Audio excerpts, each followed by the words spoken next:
Bismillahirrahmanirrahim. Assalamualaikum warahmatullahi wabarakatuh. Alhamdulillahilladzi bini'matihi wa fadlihi tatimmu shalihat. Asyhadu an la ilaha illallah wahdahu la syarika lahu wa asyhadu anna Muhammadan abduhu wa rasuluhu la nabiyya ba'dah. Allahumma shalli wa sallim wa karim wa barik ala nabiyyina wa syafi'ina wa maulana wa qudwatina wa imamina Muhammad wa ala alihi wa sahbihi wa man walah. Wala haula wala quwwata illa billah. Sahabatku jamaah Majlis Keluarga Indonesia yang dirahmati Allah, alhamdulillah wa syukurillah. Di pagi ini Allah masih memampukan kita untuk istiqamah dalam kebaikan. Allah masih memampukan kita untuk hadir dalam majlis ilmu yang tentu menjadi satu kenikmatan yang harus kita syukuri, karena tidak semua orang pagi hari bisa punya kesempatan untuk bermajlis ilmu, dan inilah sebuah jalan disebutkan dalam sabda Nabi yang mulia, Allah akan memudahkan baginya jalan menuju surga. Mudah-mudahan inilah sebuah kebaikan yang terus kita istiqamah, dan tentu kita memohon kepada Allah Tabaraka wa Ta'ala untuk memberi kita semua hidayah dan taufiknya. Amin Allahumma amin. Dan salawat dan salam tentu senantiasa kita curahkan kepada baginda Nabi kita Muhammad SAW, serta keluarganya, para sahabat, dan juga mudah-mudahan kita termasuk umatnya yang kelak akan mendapatkan syafaat dari beliau. Amin Allahumma amin. Sahabatku yang dirahmati Allah, di pagi ini masih melanjutkan sebuah tema tentang keluarga bersama Ustaz Dodi Al-Jambari, sebuah tema bagian dari yang kita bahas dalam kitab Hisnul Muslim, yang itu bagian dari doa-doa yang diajarkan oleh Rasulullah SAW, doa untuk keluarga kita. Di kajian-kajian sebelumnya kita sudah diajari oleh guru kita bagaimana kita membina sebuah keluarga, dan bagian segmen keluarga tentu ketika menghadapi sebuah perhara yang memang bagaimana kita mensikapinya, tentu banyak sekali panduan yang sudah diajarkan oleh Rasulullah SAW dalam sabda-sabda Nabi yang mulia. Dan inilah sebuah tema tentang perhara keluarga ya, yang masih melanjutkan tema sebelumnya, karena tentu ketika kita menikah, bagian yang harus kita sadari ketika dalam doa yang disampaikan kepada para mempelai, ya, para mempelai wanita maupun laki-laki, barakallahu laka wa baraka alaika, itu keberkahan ternyata tidak hanya dalam berupa kebaikan-kebaikan, tapi juga musibah. Senantiasa kita bermohon kepada Allah, senantiasa mendapatkan keberkahan dari Allah Tabaraka wa Ta'ala. Dan sebelum masuk kajian, tentu menjadi satu nikmat yang agung ketika kita diingatkan di pagi hari untuk bersedekah ya, karena sedekah menjadi bagian dari amal yang kita rutinkan setiap hari, termasuk dalam sabda Nabi yang mulia, termasuk amal yang paling dicintai Allah Tabaraka wa Ta'ala. Dan istiqamah menjadi tentu harapan kita semua ya. Istiqamah dalam kebaikan, dalam beramal soleh menjadi bekal mudah-mudahan Allah sampaikan kita di bulan Rajab ini untuk menuju kepada bulan istimewa yaitu Ramadan, yang tentu syahrul mubarak, syahrul yang di sana dilipat gandakan pahala. Dan jangan lupa juga di Rajab ini adalah bulan haram yang Allah lipat gandakan pahala ketika kita mengerjakan kebaikan, tapi sebaliknya juga Allah akan lipat gandakan dosa ketika kita berbuat maksiat. Alhamdulillah guru kita sudah bersama kita. Alhamdulillah. Assalamualaikum Ustaz. Waalaikumsalam Ya, warahmatullahi waalaikum. wabarakatuh. Alhamdulillah, khair. Gimana Ustaz? Alhamdulillah. Ala kulli hal. Tenggorokan masih nyangkut, masih banyak slam. Tapi alhamdulillah pusingnya udah reda. Tinggal sisa ingus saja. Jadi masih ingusan ini. Jazakallah syifaan ajilan. Syukran, jazakumullah khair.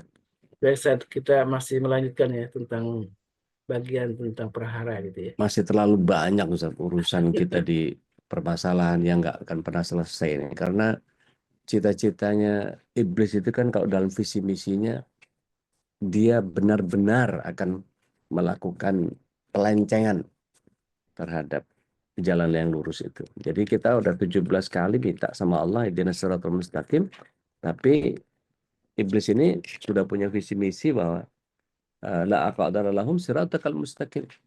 Saya akan benar-benar mengganggu mereka untuk melencengkan mereka dari jalan engkau yang lurus. Itu kan janji yang Masya Allah kan, kalau kita tahu kedudukannya iblis di dunia ini adalah bagian yang mulia loh beliau. Gitu. Cuma karena satu kesalahan aja merasa merasa lebih baik, nah itu jadi persoalan, dan dia punya misi yang sangat luar biasa sampai akhir zaman itu.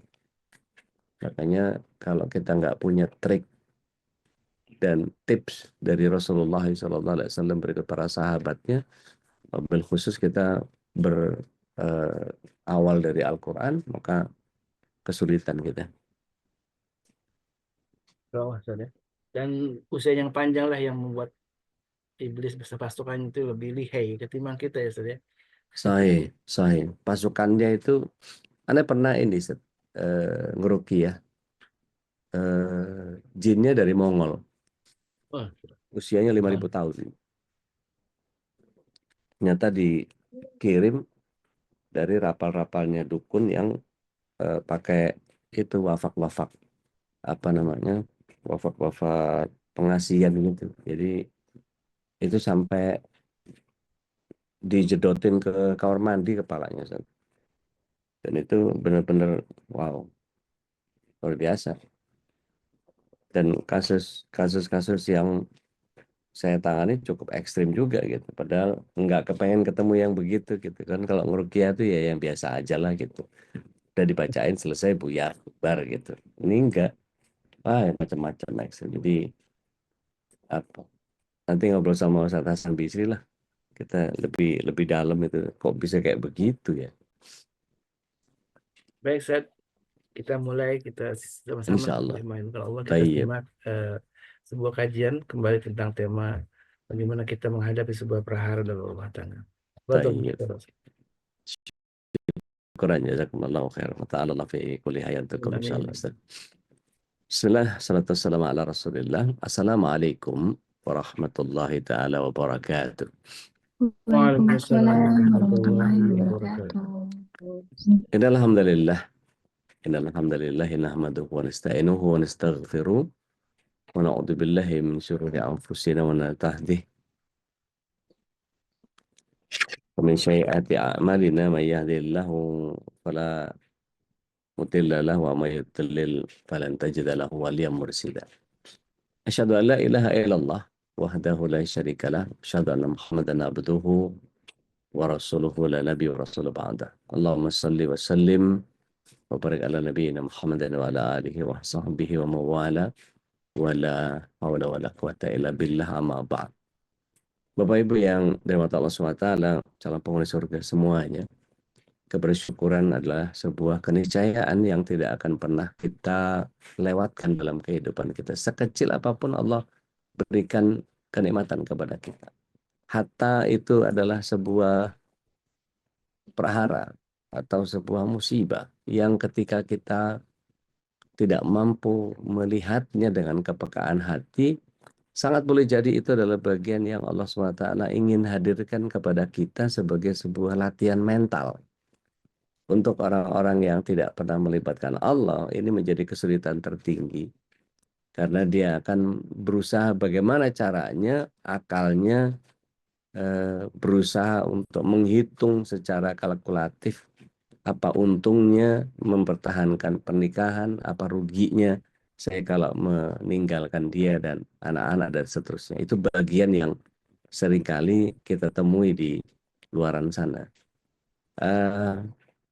Harapan saya selain seluruh pembina, pengurus, dan seluruh muhibbin dan pecinta dan jamaah MK ini menjadi bagian dari golongan orang-orang yang senantiasa Allah hadirkan hidayah, inayah, ma'unah, iradah, dan kudrahnya dilengkapi dengan ma'unahnya sehingga kita bisa menjalankan keislaman kita dalam berumah tangga ini istiqomah sampai kita menjemput husnul khatibah. Dan Allah kuatkan kita bisa sampai bisa berkumpul lagi di surga. Kalau amin Allahumma.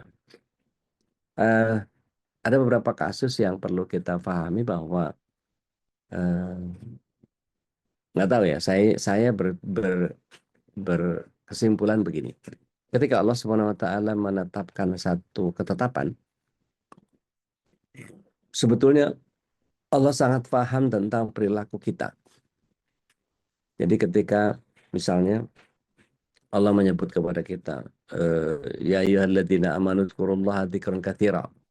Ya, wahai eh, manusia manusia yang beriman, berzikirlah engkau kepada aku dengan zikir yang banyak.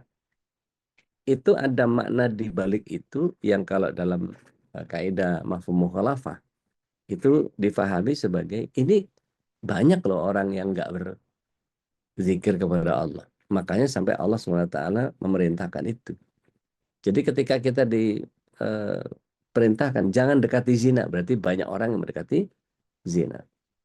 Janganlah ini, janganlah. Berarti ada bagian yang kemudian memang tabiatnya manusia begitu. Makanya Allah berikan bagian yang seperti itu. Contoh misalnya, ketika ada prahara di rumah tangga, meskipun Islam itu memberikan kekuasaan bagi laki-laki untuk menjatuhkan sanksi kepada istri ketika nusyuz, tapi Islam juga memberikan peringatan keras kepada kaum laki-laki supaya tidak menyalahgunakan kekuasaan ini dan menghindari sebisa mungkin sanksi pukulan. Dan Nabi Alaihissalam pernah ditanya, apa hak istri atas suami? Maka beliau Alaihissalam bersabda, jika kau makan, berilah dia makan. Bila kau berpakaian, berilah dia pakaian. Jangan memukul bagian wajah, jangan mencela, dan janganlah kau mendiamkan kecuali di rumah. Coba, kalau kita telisik satu-satu gitu ya, ada yang jangan, jangan, jangan. Berarti ada kecenderungan bahwa manusia biasanya begitu tuh. Ya. Jika kamu makan, berilah makan. Artinya apa? Ada kesempatan atau ada kemungkinan bahwa uh, tidak memberikan makanan, tidak memberikan pakaian, ada kecenderungan mukul wajah, ada kecenderungan mencela dan mendiamkan di luar rumah. Sampai Rasulullah SAW bikin syariat itu. Bahkan Rasulullah SAW juga bersabda, di antara kalian ada yang sengaja mendera istrinya, seperti mendera budak, lalu tidur bersamanya dengannya di akhir harinya. Ini kan dolim. Maka yang seperti itu nggak boleh kita. Kita lihat di surah An-Nisa deh. Surah An-Nisa surat yang keempat ayat yang ke-34 35 itu di situ kita akan melihat bahwa kalau memang nusyus istrinya ya diperingatkan baik-baik lah. Nggak usah sampai ya begitu banget. Ada yang udah ketemu? Monggo silahkan. Udah. Mangga deh. Auzubillahiminasyaitonirrajim. Laki-laki atau suami itu pelindung bagi perempuan atau istri. Karena Allah telah melebihkan sebagian mereka laki-laki atas sebagian yang lain perempuan. Dan karena mereka laki-laki telah menerima nafkah dari hartanya, maka perempuan-perempuan yang salehah adalah mereka yang taat kepada Allah dan menjaga diri ketika suaminya tidak ada, karena Allah telah menjaga mereka. Perempuan-perempuan yang kamu khawatirkan akan nusyuz, hendaklah kamu beri nasihat kepada mereka. Tinggalkanlah mereka di tempat tidur atau pisah ranjang, dan kalau perlu, pukullah mereka. Tetapi jika mereka menaatimu, maka janganlah kamu mencari-cari alasan untuk menyusahkannya. Ya. Sungguh Allah Maha Tinggi, Maha Besar. 35-nya teh. Dan jika kamu khawatir terjadi persengketaan antara keduanya, Mm-mm. maka kirimlah seorang juru damai dari keluarga laki-laki dan seorang juru damai dari keluarga perempuan. Ya. Jika keduanya juru damai itu bermaksud mengadakan perbaikan, niscaya Allah memberi taufik kepada suami istri itu. Ya. Sungguh Allah Maha Mengetahui, Maha Teliti. Masya Allah. Masya Allah. Barakallahu fiik. Ayat itu dengan sangat rinci menjabarkan bahwa laki-laki adalah pemimpin yang sifatnya qawwam. Qawwam itu penanggung jawab. Penanggung jawab berarti seluruh aspek keluarga itu ada di laki-laki. Makanya sampai sekarang challenge-nya belum kebales tuh. Belum kebayar tuh. Saya minta sama jamaah dikasih challenge. Mungkin kurang menarik kali. Cuman 1 kilo ya, Zamira. Tapi maksud saya gini, memang begitu kebanyakan di kita. Banyak suami yang enggan melakukan itu. Artinya kalau Rasulullah SAW, semalam saya kirim video TikTok saya, bicara tentang hadis Rasulullah SAW, aku yang terbaik dari kalangan umat. Setiap keluarga itu harus punya laki-laki yang baik, dan aku adalah suami yang terbaik di antara kalian. Jadi Rasulullah SAW itu ya masang kancing, ya jahit rompah, ya jahit baju bolong, ya macam-macam. Kadang-kadang giling giling eh, gandum untuk jadi tepung dan segala macam. Itu kan bagian yang kemudian ya wajar-wajar aja. Suami mengerjakan pekerjaan rumah itu wajar-wajar saja. Nah, stigma yang kemudian begitu banyak pemudaran ajaran Islam ini di antara kita aja mungkin kalau nggak ngaji mungkin nggak tahu gitu. Kalau Hisnul Muslim ini nggak dibahas lebih detail, saya sengaja ngelebarin bahasan agar kita tidak hanya sekedar belajar doa-doa yang datang dari kitab Hisnul Muslim gitu ya. Tapi saya lebarkan kepada bagian yang kemudian how to handle all the things that we bahasa Inggris. Kita bisa menangani semua persoalan yang kemudian akan terjadi di kehidupan kita. Jadi ini bagian yang kemudian ayat tadi luar biasa. Kalau kamu khawatirkan nusyusnya, nusyus itu durhaka, maka nasihatilah. Disuruh nasihatin dulu. Jadi istilahnya nggak langsung hajar gitu ya. Disuruh pisahkan mereka di tempat tidur mereka. Ya. Jadi istri yang disuruh jangan tidur bareng sama suami. Mau di sofa kayak, mau di mana kayak, mau gelar tikar di bawah, pasang bed cover lah apa segala macam. Pokoknya jangan tidur sama saya. Nah, itu yang diajarkan oleh Allah Taala. Nah, kalau sampai dibegitukan itu masih juga nggak nyadar bahwa dia punya kesalahan sampai kepada tingkat nusyus, maka boleh dipukul. Nah, ini bahasa pukul ini kalau bahasa Indonesia dengan terminologi bahasa Arab secara urfiah, ini beda ya. Kalau kita mukul itu ya langsung tangan kosong, plok gitu. Ya, itu kalau kita. Tapi kalau di Arab urfiahnya itu mereka nggak pernah mukul langsung pakai tangan kosong. Mereka pasti pakai sesuatu. Entah itu dengan sendal, entah itu dengan selendangnya, entah ngepret pakai lap. Pokoknya ada benda yang kemudian tidak bermaksud untuk menganiaya atau menghabisi. Nah kalau mukul, wah kesempatan dan pukul lem. Oh jadi boleh ya mukul istri ya. Ah kesempatan nih, ayatnya ada. Enggak gitu memahaminya. Kita harus memahaminya dengan ayat itu harus jernih. Sehingga kita melihatnya bahwa oh ini dipukulnya kalau kita lihat siapa yang diperintahkan memukul untuk istrinya. Contohnya siapa? Nabi Ayub misalnya. Nabi Ayub itu kalau mukul istrinya kan dia udah marah banget itu. Kamu kenapa sih nggak bersyukur sekali 850 tahun kita dimuliakan sama Allah, dikasih begitu banyak nikmat dan anak-anak, ada istana segala macam. Sekarang baru diuji 7 tahun aja kamu udah kayak begitu. Bahasa sederhana saya mentafsiri Nabi Ayub menyampaikan itu kepada istrinya. Sampai kemudian muncul di lisan beliau, nanti kalau saya sembuh, saya hajar kamu. Nah, ketika sembuh, maka ucapan yang bersifat nazar tadi, ya Allah, gimana ini? Saya eh, harus memukul istri saya. Saya nggak ada niat untuk menyakitinya. Maka disuruhnya apa sama Allah SWT? Suruh ngumpulin rumput, ya, rumput satu ikat terus pukulin ke dia. Ya elah, rumput diikat gitu, pukulin plak. Nggak ada niatan untuk apa namanya, nggak ada niat mukul gitu. Kalau kita lihat peperangan rumah tangga sekarang, wah masya Allah, banyak unidentified flying object, ya, UFO, wing piring, wing gelas, wing, ya Allah, nggak gitu, nggak gitu. Jadi kemarahan seperti apapun yang kita harus kembalikan, eh, kira-kira kenapa Allah jodohkan kita dengan dia. Itu yang mesti dicari.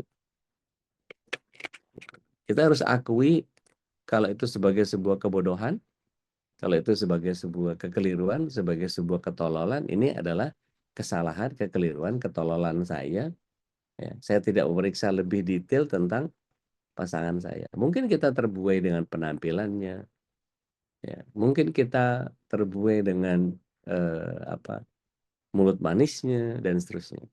Mungkin kita terbuai dengan hartanya, mungkin macam-macam, sehingga kita lupa bahwa berurusan dengan keluarga itu adalah bagian yang kemudian, kalau seperti eh, beberapa waktu yang lalu Teh Ninda pernah menyampaikan bahwa angkah tuka wazawas tuka, saya terima nikahnya dan saya nikahkan dan saya kawinkan kamu kepada anak saya dari walinya, itu adalah bagian yang kemudian saya terima itu, saya terima nikahnya dan kawinnya putri bapak itu dengan semua kebawelannya, dengan semua kecerewetannya, dengan semua kejudesannya, kengambekannya, apalah semua dan seterusnya. Dikala kurus dan gendut, dikala dikala cantik dan lepek, dikala itu semua aspek yang kalau masih ada yang ingat, beli kipas angin kan nggak pernah dikasih tahu pada usia berapa tahun dia menjadi bunyi etek-etek gitu kan ya, menjadi punya kerusakan. Padahal kita menyadari betul bahwa setiap produknya Allah itu nggak mungkin nggak ada yang rusak gitu. Artinya setiap orang pasti ada kelebihan, ada kekurangan. Nah, kalau kemudian kita lihat tadi, kalau khawatir ada persengketaan antara keduanya, maka saling ngadu ustadz aja. Udah, kamu panggil ustadzmu, aku panggil ustadzku. Biar ustadz kita aja yang berantem. Nah, gitu dalam Islam itu. Di ayat 35 tadi. Ya, maka biar ustadznya yang membicarakan. Saya tahu murid saya ini begini. Saya tahu murid saya begini. Oke, jadi biasanya ujung-ujungnya apa? Menenangkan. Jadi maksudnya gini, supaya, nah terus, jadi intinya diademin dulu. Jangan langsung, kita mohon maaf nih. Kalau ada yang pernah mengalami divorce gitu ya, mengalami perceraian, ditempuh dulu nggak ini cara ini? Cara ayat ini ditempuh dulu nggak? Manggil ustadz dulu nggak? Jangan ngambil juru apa? Dibilang tadi juru tengah, apa? Juru damai. Gitu. Panggil dulu nggak juru damai ini? Kalau nggak ada, akhirnya apa? Emosi yang mengkelap, membara sudah kalau sudah begitu. Kalau sudah prahara cinta membara, susah. Itu semuanya isinya kesumat semua, hawa nafsu semua diikutin. Artinya Allah SWT memberikan ini untuk mengadakan perbaikan, pasti Allah memberikan taufik kepada suami istri itu. Tapi kalau enggak, ya udah. Pokoknya, udah. Jadi kalau Allah SWT menandaskan ayat itu dengan sesungguhnya Allah Maha Mengetahui, lagi Maha Mengenal, udahlah kita percayain aja sama Allah bahwa setiap persoalan itu harus dibawa ke Allah lagi. Gitu. Dan ada yang nggak kalah penting, yaitu milih tetangga yang baik dan menjauhi tetangga yang buruk. Terutama menjauhkan istri dan anak tetangga bisa memberi pengaruh besar dari sisi kebaikan dan keburukan. Misalnya nih, banyak kan ya di lingkungan kita itu yang kemudian bikin arisan gitu ya. Coba kita telisik. Di arisan itu yang terjadi apakah hanya orang datang, Assalamualaikum, sehat semuanya, Alhamdulillah, oke yuk kita kocok arisan. Udah selesai itu, udah bubar, pulang gitu. Enggak, pasti ada bumbu-bumbu itu. Jeng, ini bukannya ngomongin orang loh ya. koma ngomongin. Nah, tetangga yang buruk yang seperti itu akan mempengaruhi kehidupan anak-anak kita, mempengaruhi istri kita. Jadi boleh nggak seorang suami melarang istrinya untuk nggak ikut arisan? Boleh. Karena biasanya di arisan itu banyak uang-uang yang nggak jelas gitu. Katanya uang kas dipakai buat jalan-jalan. Katanya uang donasi dipakainya buat makan-makan. Ini gimana sih akadnya nggak jelas banget gitu. Nanti kita tanya ke Ustaz eh, siapa Ustaz kita Ahmad Hanif gitu. Boleh nggak begitu tuh? Sehingga Rasulullah SAW itu bahkan pernah eh, menafikan iman dari orang yang tidak memberi rasa aman kepada tetangganya. Beliau katakan demi Allah tidak beriman. Wallah la yu'min. Wallah la yu'min. Wallah la yu'min. Demi Allah tidak beriman. Demi Allah tidak. Tapi 3 kali Rasulullah SAW ditanya, siapa ya Rasulullah? Beliau alaihissalam bersabda, orang yang tetangganya tidak merasa aman dengannya. Ada di antara kita yang kemudian kalau berantem bisa 8 rumah kedengeran tuh. Depan belakang kiri kanan tuh. Waduh, serem banget kalau ada begitu tuh. Apalagi tinggal di rumah petak gitu ya. Sementara petakannya nggak terlalu gede gitu. Sementara ruangnya nggak kedap. Udahlah macam-macam itu. Maka balik lagi kepada tadi. Kulukum ro'in. Ya, setiap kita adalah pemimpin. Fakulukum mas'unun an ra'iyatih. Jadi akan diminta pertanggungjawaban atas kepemimpinan. Ya, dan imam adalah pemimpin, dan orang laki-laki adalah pemimpin bagi keluarga. Dan wanita adalah penanggung jawab atas rumah suami dan anaknya. Dan setiap kalian adalah pemimpin, dan setiap kalian akan diminta pertanggungjawaban atas yang dipimpin. Persoalannya adalah seringkali kita tidak mau menerapkan ajaran Islam dalam rangka untuk melihara dan menjaga keutuhan rumah tangga, serta merasa tanggung jawab terhadap pendidikan agama keluarga. Maka yang pernah kita bahas, jika kita tidak mengajarkan agama kepada keluarga kita, hati-hati, hati-hati, saling tuntut nanti. Kita buka lagi surah Abasa, ayat yang ke-34 sampai 37. Surat 80. Mengerikan kalau saat itu terjadi. Ada yang mau baca? Silahkan. Surat 80, 34 sampai 37. Saya udah. Mangga. A'udzu billahi minasyaitonir rajim. Pada hari itu manusia lari dari saudaranya dan dari ibu dan bapaknya dan dari istri dan anak-anaknya. Setiap orang dari mereka pada hari itu mempunyai urusan yang menyibukkannya. Jadi luar biasa ini. Orang akan saling tuntut itu. Yang Bu Reni tadi baca, pada hari itu bapak narik anaknya, anak narik orang tuanya. Begitu ditanya, kamu kenapa nggak berjilbab? Bapak saya nggak pernah ngajarin. Terus kalau kita dituntut begitu karena kita dayus, naudzubillah min dzalik, semua naudzubillah. Tapi ada yang sampai ekstrim banget, masih bayi di kerudungin, dicadarin, ya jangan juga, belum waktunya. Biarin aja sampai dia balik, baru ada kewajiban. Kalau enggak, jangan. Nanti malah mereka kelamaan, dari kecil belum waktunya, akhirnya merasa bosan lihat teman-temannya nggak ada yang pakai jilbab, gitu. Akhirnya ya udah. Saya pernah ngajar di salah satu sekolah, dari 42 anak itu yang berjilbab cuma 2, padahal Islamic values.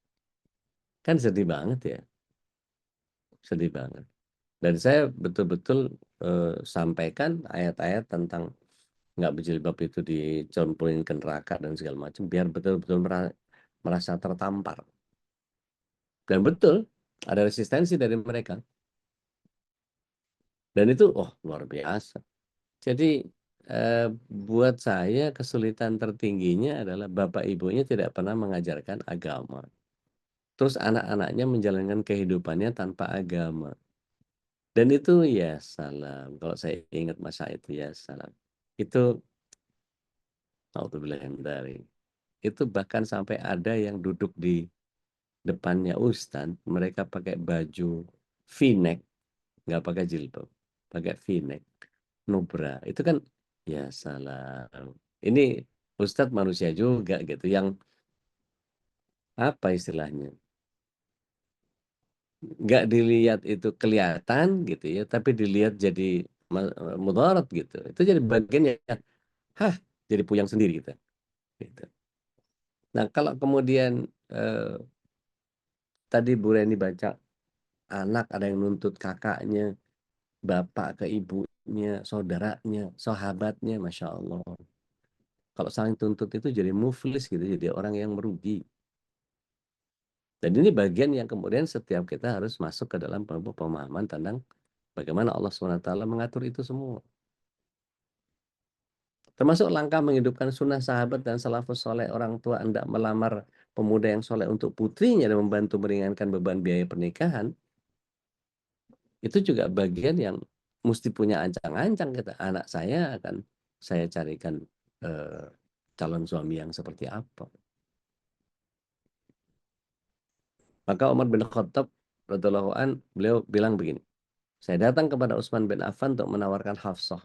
Maka dia berkata, saya akan pikirkan dulu. Coba, sama sahabatnya nawarin anak. Padahal kalau kita jelas-jelas sama sama sahabat kita, begitu nggak? Beda level ya. Jadi misalnya nih, saya sahabatan sama siapa di sini? Saya sahabatan sama Bu Vivi misalnya. Anaknya laki-laki. Ini saya ada anak perempuan nih. Saya tawarin gitu. Tapi kan sama anak gitu ya. Ini enggak sama sahabat nih. Saya sama Mas Elo gitu. Mas Elo nikahin anak saya. Itu kan kayak kayak gitu. Hafsah ditawarin ke Abu Bakar As-Siddiq radhiyallahu anhu. Maka Umar menunggu beberapa malam sampai ia bertemu denganku. Maka untuk sementara saya tidak punya keinginan untuk menikah, kata Abu Bakar As-Siddiq. Kemudian Utsman bin Affan bilang bilang begitu. Maka ketemu sama Abu Bakar As-Siddiq. Saya bertanya kepadanya, jika engkau setuju maka aku akan menikahkanmu dengan Hafsah binti Umar. Abu Bakar terdiam dan nggak bisa ngasih jawaban apa-apa. Aku menahan perasaan dari Abu Bakar sebagaimana Utsman. Lalu aku menunggu beberapa malam. Rasulullah SAW melamar Hafsah dan saya menikahkan dia dengan beliau. Luar biasa kan?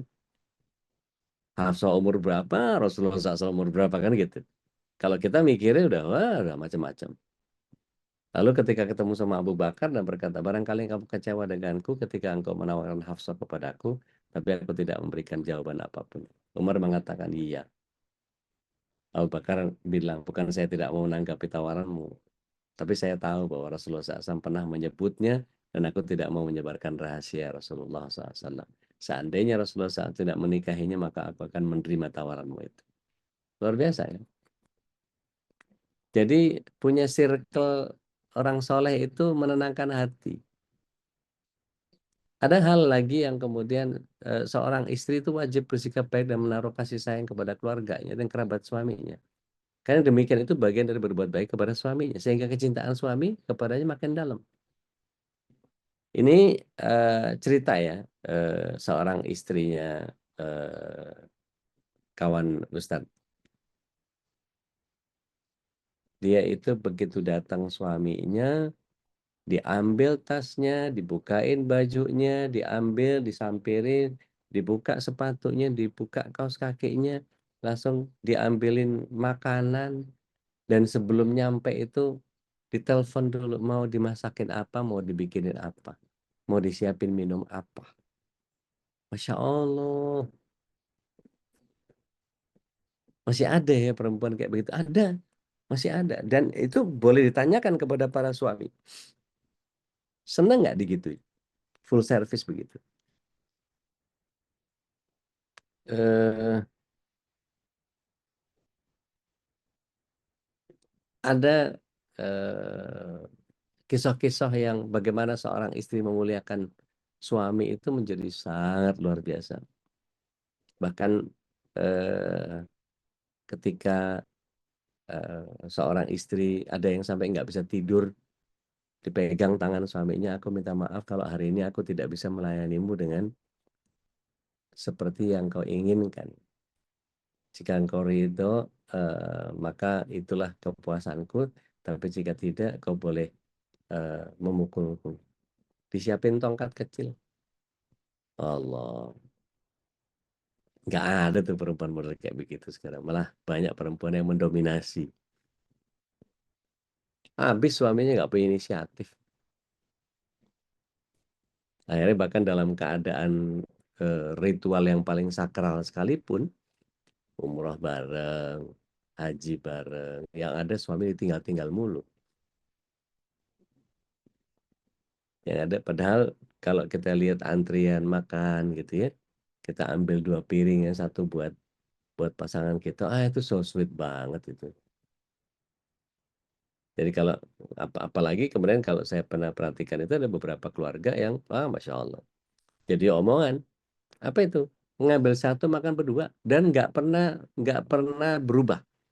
Mau di restoran di hotel, padahal hotelnya juga bintang 5. Mau restoran di hotel, mau di maktab, mau dimanapun, ketika kita jalan keluar makan gitu pokoknya dia maunya berdua aja.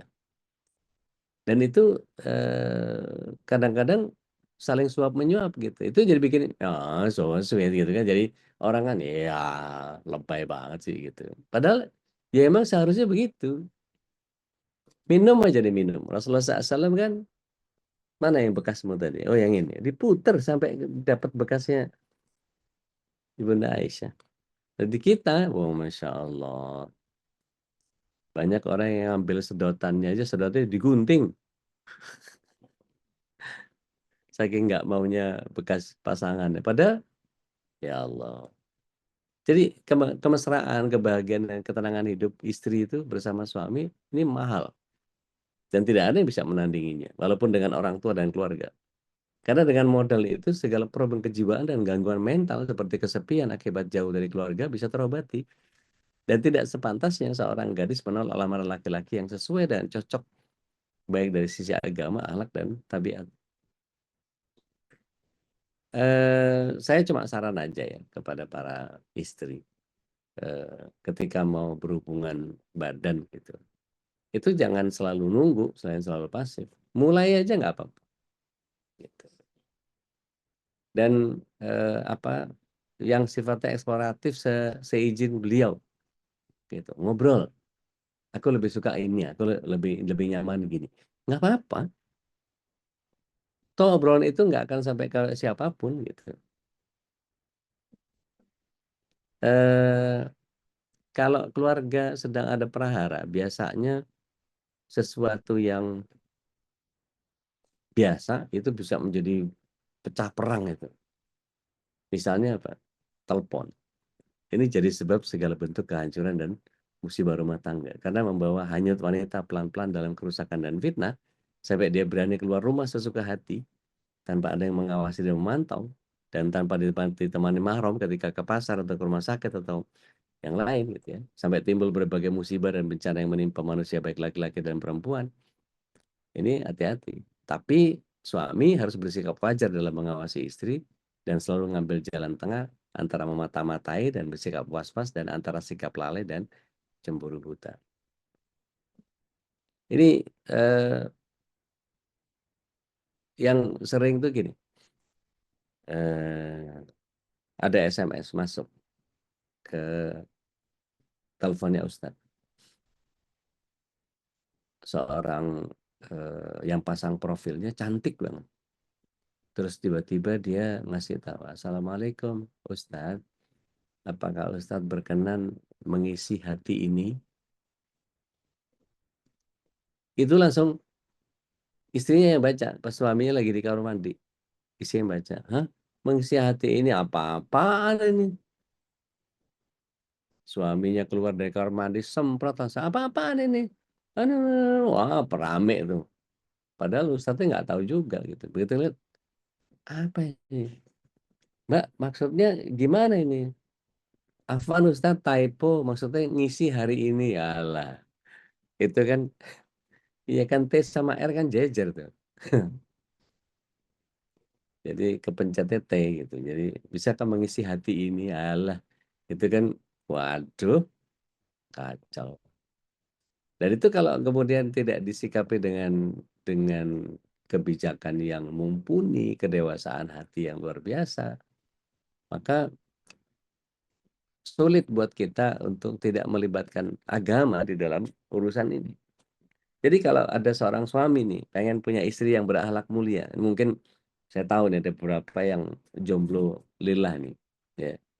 Eh, Mestinya dia kalau kepengen punya istri yang berakhlak mulia, hati yang penuh dengan rasa cinta, selalu tanggap dan suka berhias untuk suami, hendaklah dia juga berlaku seperti itu, supaya hatinya terpengaruh dan selalu menaruh rasa hormat. Begini,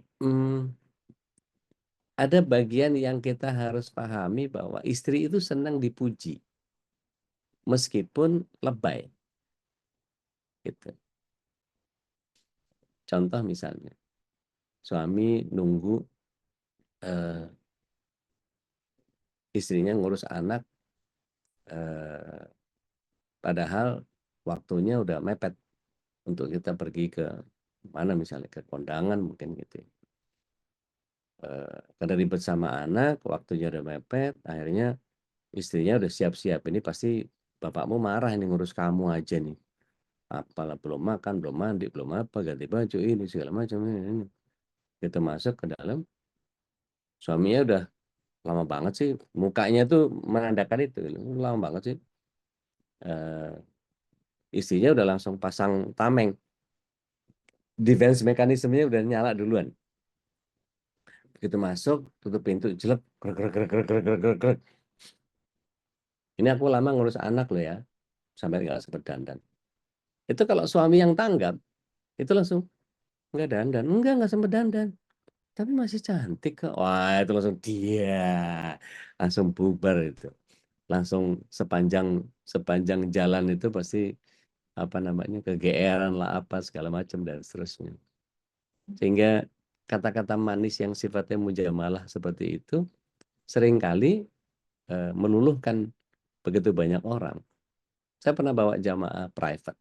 Saya sebagai pembimbing dari Jakarta, dia bule tapi istrinya orang kita. Itu kalau manggil istrinya nggak pernah nama, manggilnya Gorgi. Gorgi itu dari kata gorgeous, cakep, keren. Ya. Gorgi. Itu jadi panggilan saya. Nah, kalau kita lihat Rasulullah SAW begitu enggak? Rasulullah SAW begitu.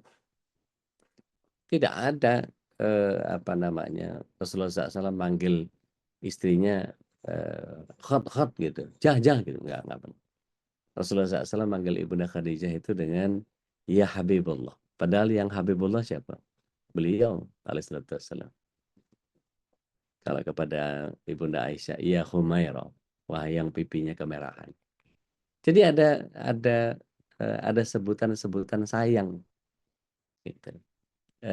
Ada kecintaan yang berbeda ketika saya punya sahabat, tapi udah lama nggak ketemu. Itu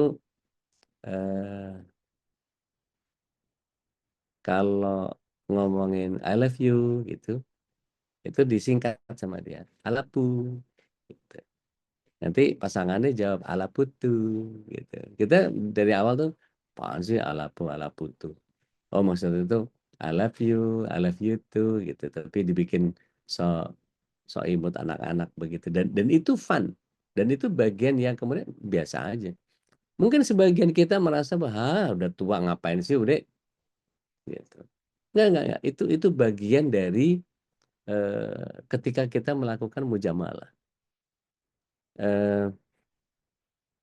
Saya cuma coba niru aja. Di rumah itu saya manggil istri saya dengan cinta. Kayak gombal banget gitu ya. Makanya kalau ada jamaah yang lagi ke rumah, terus tiba-tiba saya manggil cinta, itu jamaah yang kegatelan yang, iya Ustadz, alah apa sih, saya manggil istri kok. Nah kalau saya manggil anak-anak saya 4 itu, saya pakaiin nama beda-beda. Yang pertama saya panggil sayang, yang kedua saya panggil cantik, yang ketiga saya panggil smarty, pinter, kemudian yang terakhir saya panggil madu. Jadi kalau dia di sekolah gitu ya, ditanya sama gurunya, kamu punya nama panggilan lain-lain nggak di rumah? Saya dipanggil sayang. Itu kan, seru gitu. Tapi kalau kita ya nggak pernah punya apa ya? Mungkin masa kecil kurang bahagia, kompensasinya ke situ kali ya.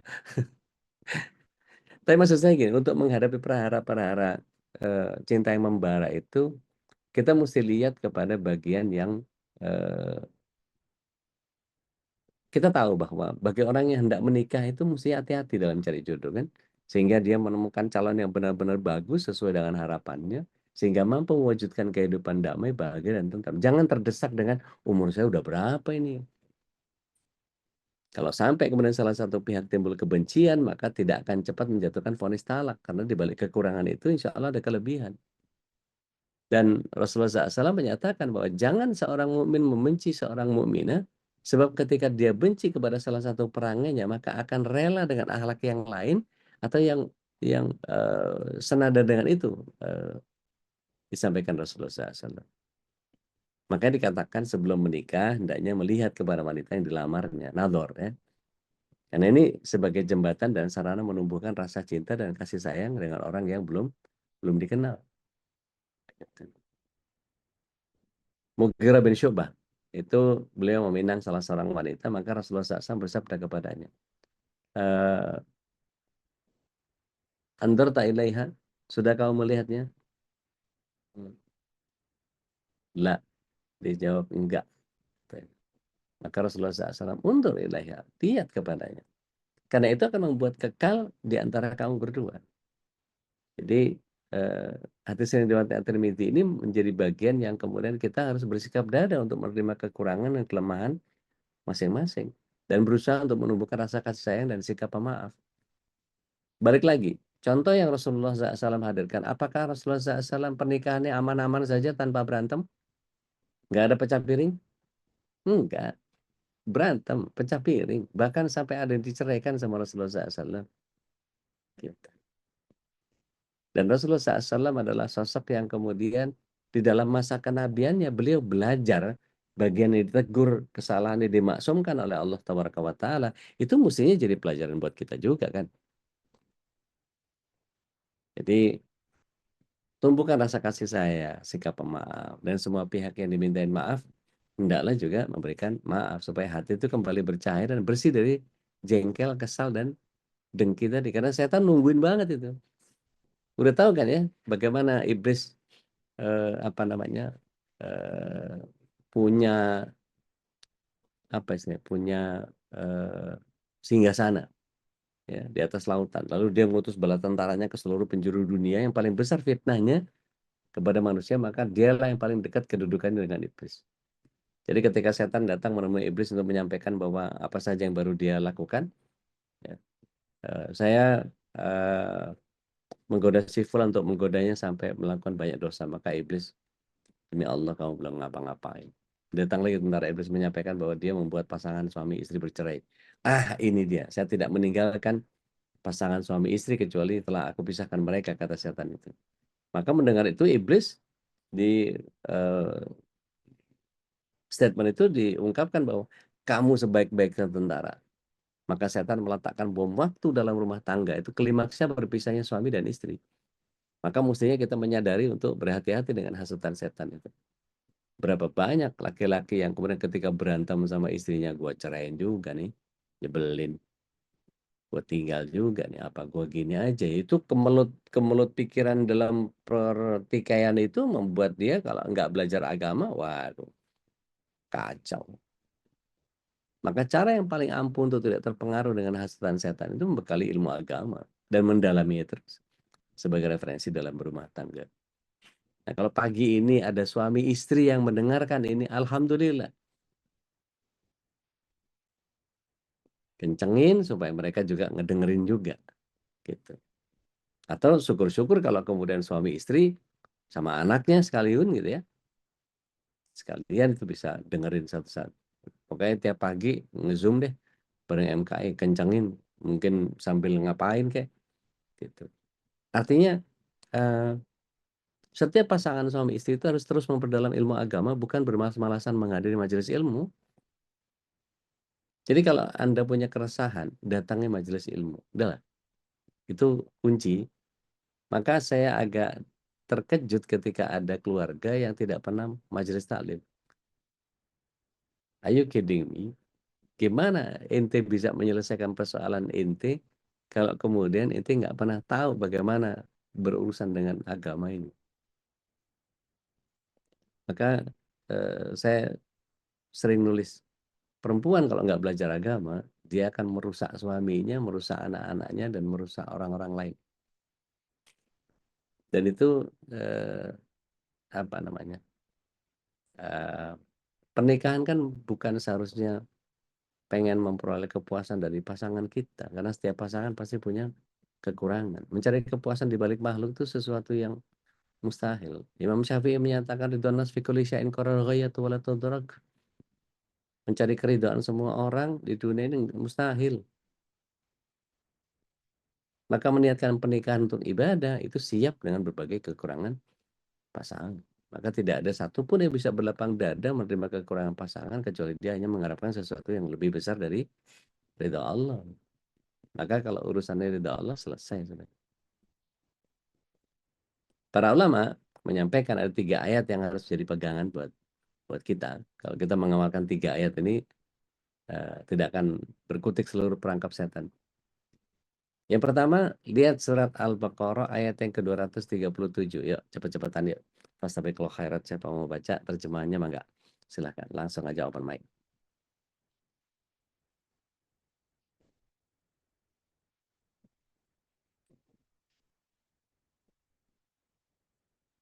Ada, silahkan. Ayat berapa Ude? Aku 237. Ude. Mangga, Tunggu 237. sebentar. Al-Baqarah 237 ya. Nah,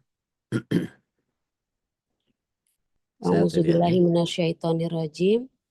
Dan jika kamu menceraikan mereka sebelum kamu sentuh atau mencampuri, padahal kamu sudah menentukan maharnya, maka bayarlah 1/2 dari yang telah kamu tentukan, kecuali jika mereka membebaskan atau dibebaskan oleh orang yang akad nikah ada di tangannya. Pembebasan itu lebih dekat kepada takwa, dan janganlah kamu lupa kebaikan di antara kamu. nah, Sungguh, Allah Maha melihat apa yang kamu kerjakan. jadi kuncinya justru dan janganlah kamu melupakan kebaikan di antara kalian. Kan kalau lagi berantem kan, kamu mah dari dulu. Wah, itu diungkit tuh. Para ahli sejarah membongkar data, bongkar file semua. Kamu ingat nggak dulu bla bla bla bla bla bla bla bla bla. Waduh. Maka di sela-sela menjelaskan hukum perceraian itu Allah menyelipkan satu narasi yang indah, jangan pernah melupakan kebaikan yang pernah terjadi di antara kalian. Nah, setiap pasangan seringkali amnesia nih, lupa ingatan untuk kebaikan pasangan, terutama para istri nih. Setiap pasangan tidak ada yang sempurna, di balik senyumannya kadang-kadang ada kemarahan. Kemarin dapat satu video seorang ibu gitu ya, dia bicara enak banget ngomongnya. Sebetulnya gampang kok memahami perempuan itu. Kalau dia bilang iya, itu artinya ya iya. Meskipun kadang-kadang iyanya berarti enggak. Kadang-kadang dia ngomong enggak, maksudnya iya. Dan mesti difahami juga bahwa iyanya cenderung enggak, tapi ada juga yang iyanya cenderung iya. Gampang kok musim perempuan. Itu langsung, gimana? Pasti banyak yang senyum-senyum nih. Perlu dipahami ya, Syekh Ali Tantowi pernah mendapatkan pasangan yang ingin bercerai, lalu membacakan hukum-hukum tentang talak. Maka sampai ke ayat 237 tadi, akhirnya pasangannya tidak menuntutnya lagi minta cerai. Abu Darda bahkan menyatakan, jika aku jadi api, maka kamu jadi air. Kalau kamu jadi api, maka aku yang jadi air. Artinya Abu Darda merupakan cerminan keluarga yang romantis. Kalau ibu saya, Allahyarham, mengingatkan kami sekeluarga itu, kalau menikah itu, kalau pasangan jadi batu, kita jadi air. Jangan jadi batu juga, sama-sama keras, ya, pecah, berantakan. Ya, jadi air aja, biar dia tenggelam sama kita.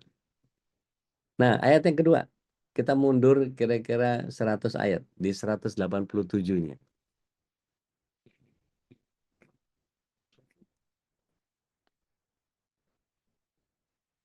Tadi di 237, sekarang di 187. Silakan. Ada yang sudah Bude. ketemu? Mangga. Al-Baqarah 187. Nah, Auzubillahiminasyaitonirrajim. Dihalalkan bagimu pada malam hari puasa bercampur dengan istrimu. Mereka adalah pakaian bagimu dan kamu adalah pakaian bagi mereka. Allah mengetahui bahwa kamu tidak dapat menahan dirimu sendiri, tetapi Dia menerima tobatmu dan memaafkan kamu. Ya. Maka sekarang campurilah mereka dan carilah apa yang telah ditetapkan Allah bagimu. Iya. Makan dan minumlah hingga jelas bagimu perbedaan antara benang putih dan benang hitam, yaitu fajar. Kemudian sempurnakanlah puasa sampai datang malam. Tetapi jangan kamu campuri mereka ketika kamu beritikaf dalam masjid. Itulah ketentuan Allah, maka janganlah kamu mendekatinya. Demikianlah Allah menerangkan ayat-ayatnya kepada manusia agar mereka bertakwa. Masya Allah kan? Barakallah. Jadi Allah ngaturnya itu justru dikatakan di dalam urusan Ramadan. Subuh sampai maghrib silakan puasa. Ba'da tarawih gitu. Boleh. Silakan. Kecuali di 10 terakhir. 10 terakhir itu kan ada takbir hauliyah ya. Yang kemudian kalau kita lewatkan sayang banget itu. Mencari Lailatul Qadar itu. Mohon izin. Di sini ada yang berkenan ditanya umurnya enggak? Yang paling sepuh siapa di antara kita? Abah Husairi berapa umur, Bah? 63. 63. Ada yang lebih tinggi? Bu Nirwana berapa?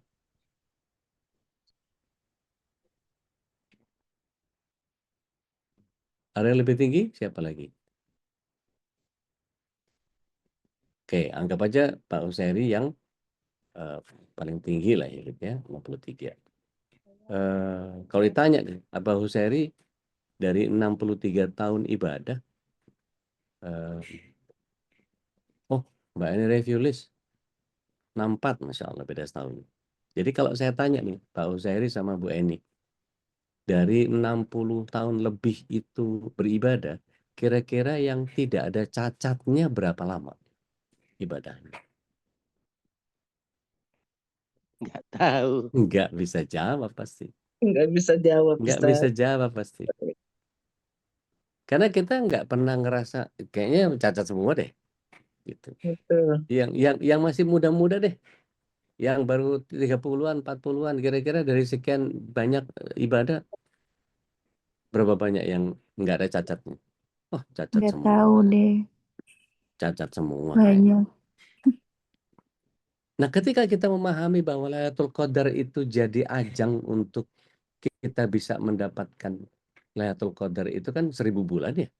Hitungannya itu 83 plus 4 bulan ibadah tanpa cacat didepositkan atas nama kita, disimpan sama Allah Tabaraka wa Ta'ala. Dan kelak kita akan dihitung berdasarkan perolehan Lailatul Qadar itu. Apa nggak kepengen kita mencari Lailatul Qadar? Ini dari sekarang aja kita udah, nyampe nggak ya ini umur sampai Ramadan? Allahumma salimna ila Ramadan. Wa salim Ramadan ali wa tasalamhu minni mutaqabbal. Banyak yang kepengen, aduh sampai ini ya Allah, panjangin umur sampai Ramadan ya Allah. Ada yang agak curang sedikit dalam tanda kutip, mereka maunya bayar zakatnya di bulan Ramadan, biar pahalanya lebih gede. Ada tuh yang geser-geser tuh, karena nggak boleh sebetulnya gitu. Tapi mau nyari pahala ya mungkin dimaklumi aja lah gitu. Kalau bisa ngelebihin lah gitu. Nah, Bapak Ibu yang dirahmati Allah SWT, ini saya ngecuas sendiri kayak nggak kelar-kelar nih bicaranya tentang perahara cinta ini. Jadi kalau kemudian Imam Syafi'i menyatakan bahwa ada orang yang sering curhat masalah keluarga dengan orang lain, artinya orang itu meninggalkan Allah dan Maha Penyayang, lalu berlari ke makhluk yang terbatas rahimnya.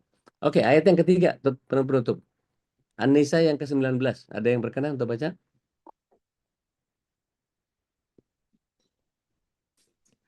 Anak Ude Surat, izin. mangga. Surat 4, 19. Mangga. Surat An-Nisa yang An-Nisa ke surat berapa yang Ude? keempat, 19. 16.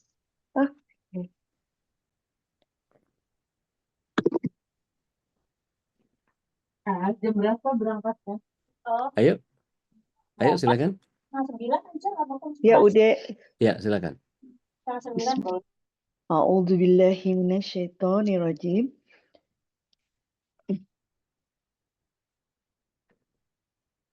Ayat 19. Wahai orang Ayo.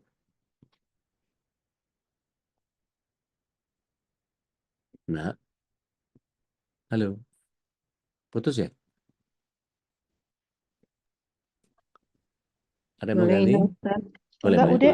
Oh, ayo lanjut. Wahai orang-orang yang beriman, tidak halal bagi kamu mewarisi perempuan dengan jalan paksa. Dan janganlah kamu menyusahkan mereka karena hendak mengambil kembali sebagian dari apa yang telah kamu berikan kepadanya, kecuali apabila mereka melakukan perbuatan keji yang nyata dan bergaullah dengan mereka menurut cara yang patut.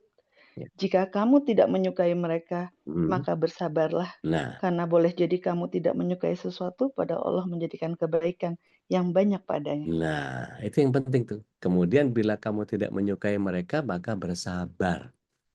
Karena mungkin kamu tidak menyukai sesuatu, padahal Allah menjadikan padanya kebaikan yang banyak. Masih ingat nggak omongannya Mbak Vivi Dahlan? Kadang-kadang pernikahan itu tidak untuk membuat kita bahagia, tapi membuat kita makin tangguh, makin sabar, makin tabah, makin kreatif, makin menunjukkan bahwa cinta kita kepada suami itu karena Allah. Nah, maka ayat ini yang 3 tadi itu, kalau rumah tangga kita tidak mungkin tidak menemui apa yang kita benci pada pasangan kita nih, jangan sampai jadi alasan untuk memisahkan kita dari pasangan. Semoga Allah selalu menjaga rumah tangga kita dari segala tipu daya setan. Kalau ada yang belum berpasangan, mudah-mudahan ketemu pasangan yang mencintai dan memuliakannya, menjauhkan kita dari perahara rumah tangga yang berkepanjangan dan bisa saling bersinergi dalam kehidupan serta perjuangan menuju surga. Wallahu a'lam. Amin. Saya kembalikan ke Ustaz Khalis. Tafadhol Mas Ustaz. Alhamdulillah. Sebuah kenikmatan ya kita bisa menyimak gimana pemaparan tentang keluarga yang disebutkan dalam ayat Allah tentang keluarga yang sakinah mawaddah warahmah tadi Ustaz ya. Dan tadi kayaknya ada kuis tambahan nih Ustaz ya. Makan bersama pasangan gitu ya. Kalau kemarin suami ditantang untuk membersihkan toilet gitu ya. Nah, sekarang nih masing-masing bagaimana bisa makan sepiring berdua. Masya Allah. Kalau bisa suap-suapan tuh. Dapat hadiah Zamira ya Ustaz ya. Nah, boleh. Tapi kalau makan Keren. sih gampang lah itu, nggak ada kesulitannya. Tapi harus jadi kebiasaan ini berarti harus day one, day two, three gitu ya. Jangan Gitu sampai ya. cuma satu kali berarti fotonya harus per seri gitu ya Ustaz ya. Dengan ada penjelasan tanggal berapa hari. Boleh. Insya Allah, tabarakallah. Mudah-mudahan ini bagian dari memotivasi kita untuk terus menjadi keluarga yang eh, sebagaimana dicontoh oleh Rasulullah ya. Betapa Rasulullah itu sangat orang yang paling baik terhadap keluarganya ya. Ya, Dan memang khairukum khairul li ahli gitu ya. ya. Sebaik-baiknya kalian itu adalah yang paling baik terhadap keluarganya dan kata Rasul aku yang paling baik terhadap keluargaku. Dan inilah contoh dari Rasulullah SAW dan Masya Allah. kita bisa meneladaninya. Ini sudah jam 6.30 nih udah nih. Biasa kalau di hari Kamis memang udah tidak bisa Iya, ada lama-lama kelas lagi mendengar soalnya. kita. Jadi mungkin untuk Boleh kalau ada mungkin 2 aja. Nggak usah panjang-panjang. Silakan. to the point ya Budian ya. Mangga, kemudian. Assalamualaikum Ude. Waalaikumsalam warahmatullahi Ude, wabarakatuh. yang ada 2 pertanyaan nih Ude. Ya. Kalau yang pertama, kalau ternyata suaminya itu diajak ke juru damai, pihak suaminya aja nggak mau gitu. Banyak teman-teman aku yang curhat, ya diajak, nggak usah lah juru damai istri, ke pihak suaminya aja dia nggak mau gitu. Itu apa yang harus kita lakukan? Kalau aku sih, kalau teman-teman aku curhat, aku sampai bilang udah cari yang netral, konsultan pernikahan, ustadz atau psikolog gitu. Boleh. Maksudnya di luar dari keluarga Ya, itu. ya. Pertanyaan kedua, apakah ada perjanjian pranikah dalam agama Islam? Itu aja. Baik. Bismillah. Salatu wassalamu ala Rasulillah. Ini jawabannya ada di Ustaz Saifullah nih. Jadi perjanjian pranikah dalam Islam itu kalau saya perhatikan dari sisi ada contoh nggak dari dari para sahabat atau dari Rasulullah SAW gitu misalnya. Ini kalau kita perhatikan dari sisi ada atau tidaknya gitu ya, dibuat oleh calon pengantin itu biasanya sebelum saat pernikahan. Nah, ini persyaratannya kadang-kadang kalau saya melihatnya, kalau misalnya untuk tujuan yang melanggar syariat, misalnya melarang suaminya poligami, ya, itu kan berarti udah ngelawan ngelawan syariatnya Allah. Nah, itu yang begitu sebaiknya nggak muncul. Gitu. Tapi biasanya perjanjian pranikah itu ada pemisahan atau pencampuran harta pribadi dan harta pencarian bersama. Ada kewenangan masing-masing untuk menjalankan hipotek atas, sehingga kalau misalnya si istri punya hutang pribadi, maka itu tidak menjadi bagian tanggung jawab suaminya. Gitu. Atau harta bersamanya itu ada pemisahan utang, gitu. Hak asuh, gitu. Dan hak dan kewajiban selama pernikahan. Ini kan untuk meminimalisir KDRT dan perselingkuhan biasanya kan ya, untuk mengurangi rasa khawatir terhadap harta, ya, utang dan lain-lain. Ini kalau kita pahami gitu ya, tidak dilarang, sifatnya mubah saja kalau dalam Islam. Gitu. Selama tadi tidak boleh kemudian melanggar syariat. Wallahu a'lam. Saya follow nanti yang bisa jawab. Yang lebih pertama detail. Ude, jawabannya gimana Ude? Boleh. Enggak, yang pertama kalau umpama suami itu udah, maksudnya juru damai dari pihak suaminya aja dia nggak mau gitu, apalagi dari pihak istri. Kalau saya menyarankan ke teman-teman yang suka curhat, cari yang netral, konsultan pernikahan, psikolog atau Ya, boleh. Begitu, boleh. ustadz gitu, yang ngerti agama. Boleh. Ya. Dibolehkan. Oh, dibolehkan. Ya, dibolehkan, nggak apa-apa. Baik Ude. Syukran. Artinya jangan sampai kemudian suami istri memutuskan sendiri, tetap ada juru damainya, meskipun cuma satu pihak yang sifatnya kayak tadi wedding counselor gitu, nggak apa-apa. Ya. Saya sering juga jadi wedding counselor soalnya. Saya kalau ada perempuan nge-WA saya, Ustadz Afwan, gini, saya bilang saya nggak bisa mutusin kalau sendiri, datang berdua deh, kita ngobrol. Ya, nah, akhirnya kita ketemu ngobrol gitu ya. Masalahnya apa? Istrinya bilang begini, suaminya bilang begini, ternyata seru tuh. Nah, baru deh. Nanti mereka akan buka simpulnya sendiri-sendiri karena ternyata lebih banyak persoalan itu rusaknya komunikasi. Saya bilang dulu di awal, mungkin Ustadz Holis yang masih ingat, husnuzon saja bikin berantakan. Masih ingat nggak yang keluarga baru nikah, baru 2 tahun pernikahan, satu keluar dari garasi, satu keluar dari pintu depan, begitu jalan udah 2 kilo, karena saling husnuzonan nggak mungkin suami saya bawa mobil nggak dikunci rumahnya. Istrinya juga bilang kata suaminya, istri saya nggak mungkin tinggalin rumah. Tapi hari itu ngecek, begitu setelah 2 jam, kamu bawa kan kunci? Loh, katanya bukannya emas ya? Iya, lo balik lagi, berantem itu. Gitu. Karena husnuzon itu harus dikonfirmasi dengan ngobrol, komunikasi. Wallahu a'lam. Syukran juga. Afwan, Baik. barakallah. Alhamdulillah, masyaAllah. Jazakallah udah Wakadhalik, barakallah. khairan, mudah-mudahan bagian dari upaya kita untuk terus memperbaiki keluarga kita. Iya. Dimulai dengan diri kita ya. Insyaallah. Jangan kita menuntut pasangan tapi kita tidak lupa untuk memperbaiki. Nah, itu dia. Salah satu kuncinya Itu ini. dia. Selalu Mudah-mudahan dinikmati. semua istri mau ngurus suaminya lebih sayang, lebih cinta, bukain baju, makain ngambilin baju yang baru, kalau perlu nyuapin makanan lah apa, perlakukan dia seperti bayi kita. Masya Allah. Silakan divideoin ya dan kirim ke UD ya. Dan ini semua. Nggak usah lah, itu himbauan aja. Masya Allah. Kalau laporan ke saya kayak diawasin banget. Tapi Ustaz, Anda izin pamit ya. Insya Allah jazakallah khairan Ustaz. Mudah-mudahan makin memperkokoh keluarga Amin. kita ya, karena ini bagian dari upaya kita untuk mengikuti dari sunnah Nabi kita Sallallahu Alaihi Wasallam. Assalamualaikum warahmatullahi wabarakatuh. Dan ini bagian upaya kita terus memperbaiki diri. Jangan lupa untuk terus menghadiri kajian ilmu bersama guru-guru kita di MKI. Di malam hari kita ada kajian tafsir, ada kajian tabur Quran, ada juga kajian fikih gitu ya. Alhamdulillah kita dibersamai secara lengkap nih dari pagi sampai baru bangun tidur sampai mau tidur itu kita sudah ada majelis ilmu. Silakan untuk terus istiqomah menghadirinya dan mudah-mudahan Allah Subhanahu wa taala memudahkan kita untuk terus menghadiri majelis-majelis tadi disebut dengan Rasul dengan taman-taman surga, karena inilah majelis ilmu yang akan membawa kita dipermudah oleh Allah Tabaraka wa taala menuju surganya. Karena Rasulullah SAW pernah bersabda, man salaka tariqan yaltamisu fiha ilman sahallahu tariqan ilal jannah. Barang siapa menempuh sebuah jalan untuk menuntut ilmu, maka Allah akan mudahkan baginya jalan menuju surga.